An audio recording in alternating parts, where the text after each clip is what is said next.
don't I? Of course you are the treasure. Are you not? Her treasure.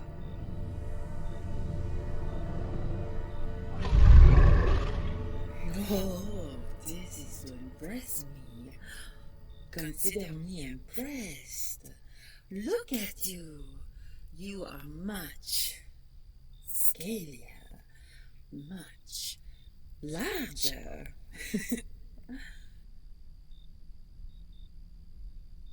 What do you mean? Don't you know who I am? Why must I come out of the shadows? You know who it is. Say my name, little human. Or should I say, little dragon?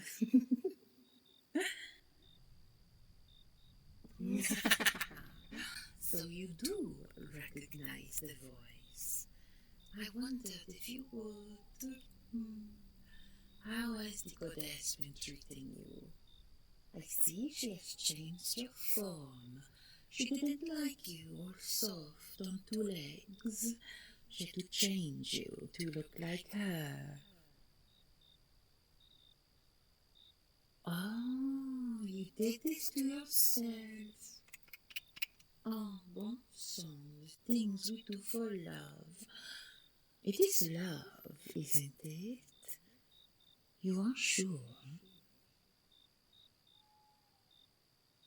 Well, a deposed queen must keep herself occupied with some sort of pastime, you know?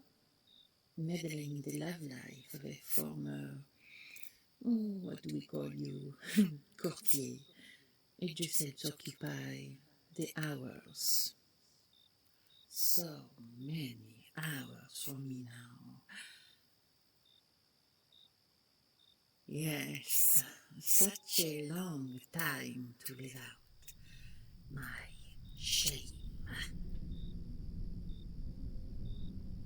Oh, treasure, little human, little dragon.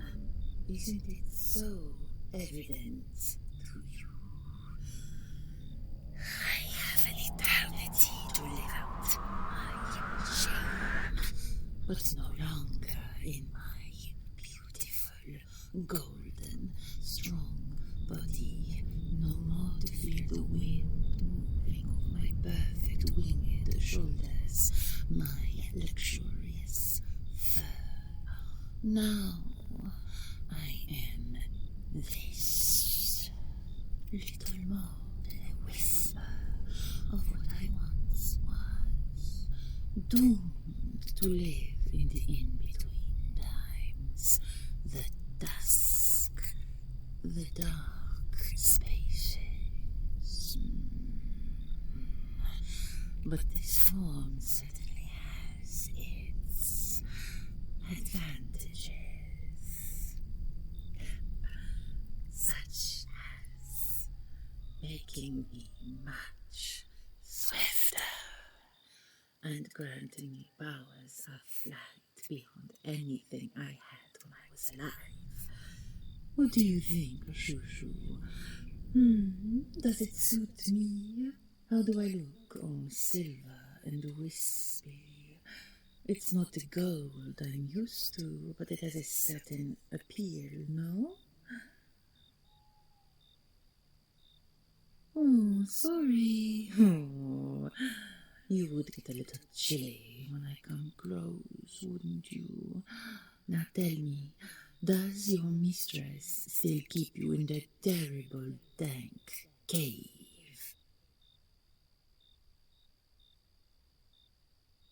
Ugh, shameful. Warm-blooded creatures were never meant to spend so much time in the dark. Believe me, I know now more than ever.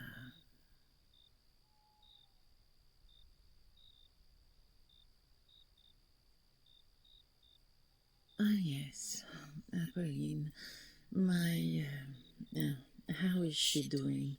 The new chiefess of my people. I heard she refuses to let them call her a queen. She's dragged them away from the heights to which I brought them, and now they live in nests in the rocks once again. Oh, Shushu, this is not true. I am not fooled. You say this to taunt me, to embarrass me, but they cannot be happier like this, like simple animals. We are not simple animals. Our lives are legend. We are the stories you humans like to tell. All magic comes through us.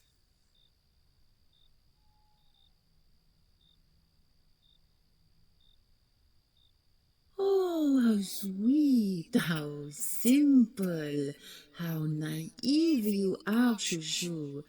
You think you did this all yourself? Of course not. First, she called you away from your home. Then she enchanted you. And now she has changed you. I would have done practically the same, but you could have lived in a golden palace in the sky. And instead you live underground with an old lizard in a hole in the dirt.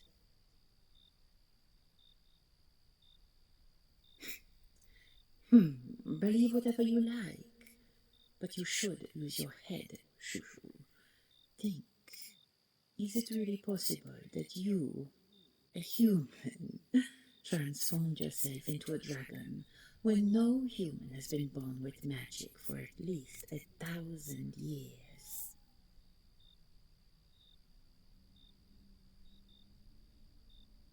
Well, perhaps you underestimate how sneaky the snake can be, huh?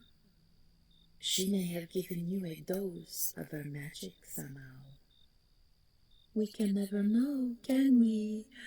She is so powerful, stronger than I was. What makes you think that you could overcome anything she wanted to do to you? The goddess will have her way, won't she? She always gets what she wants, and apparently she wanted you. And she found the means to keep you forever, so you will never die, and I am guessing you will never leave. How can you when your dragon mistress is here, who will teach you to harness the magic she planted inside of you, except for the sorceress herself?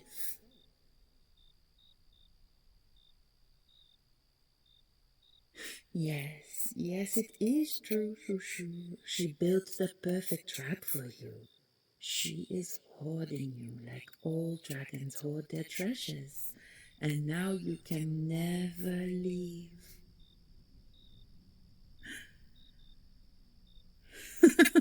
You strike me in my only vulnerability, my vanity. I must admit, I made a mistake with you. You saw the cages. It was what you call a turn-off. But she is so much more devious than I. She built a trap that does not even look like a trap. You can't even see the bars of your cage, little human. Your dragon mistress has you convinced that there are no bars. There is no cage.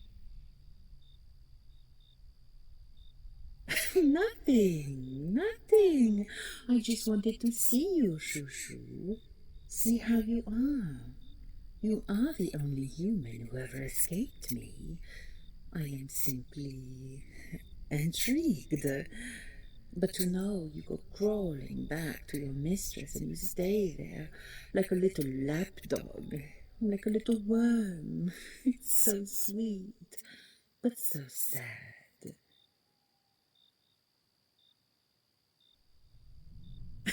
Tell her. You tell her anything you like.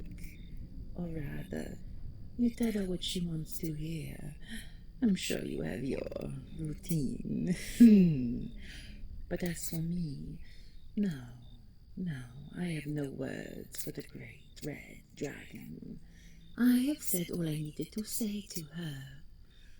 I'm just here, watching you, waiting to see what happens.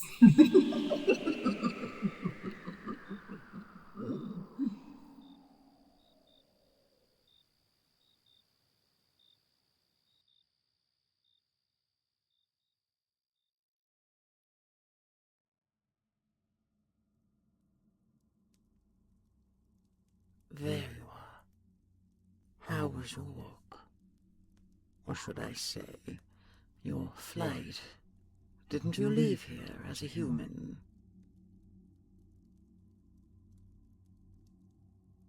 I see. What danger?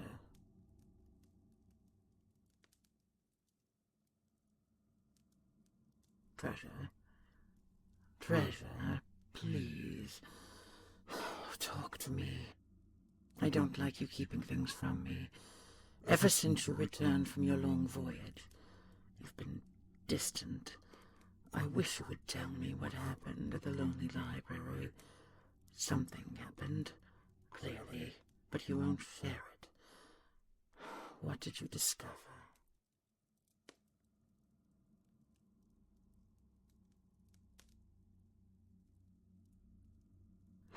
My dearest, I have lived a very long life. If there are parts of it I haven't told you, it's that they've simply slipped my mind. It isn't an omission. Of course, you may ask me anything.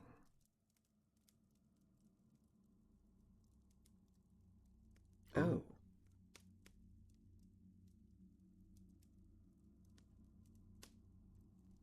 No, I thought...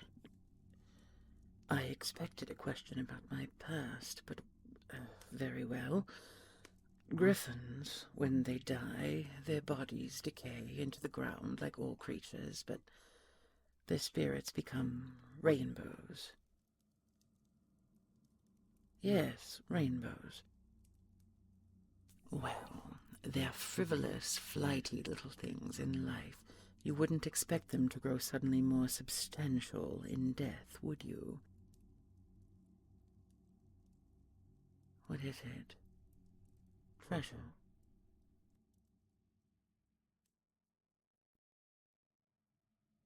What? What do you mean you met her? Fine. Her ghost. How? Did she look the way you remembered?